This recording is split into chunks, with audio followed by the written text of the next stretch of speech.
Саламатсыздар урматтуу мекендештер, сиздер менен жакшы иштер бар. Официалдуу иштер орноштуруп долбоору жетекчиси мен Ислам Калдаев.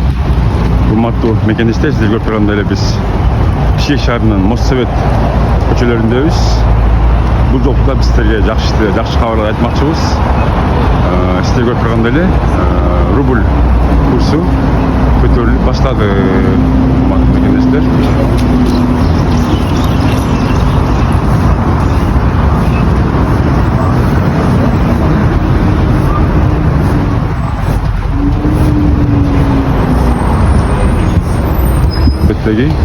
Акча алмаштыруу жайларындагы рубль курсунун өйдө болгонун көрсөтүп жатабыз.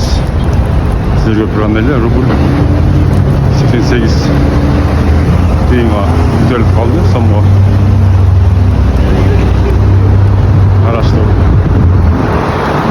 Сиздер үчүн жакшы иштер бар, сатып орноштуруу ар дайым сиздер менен.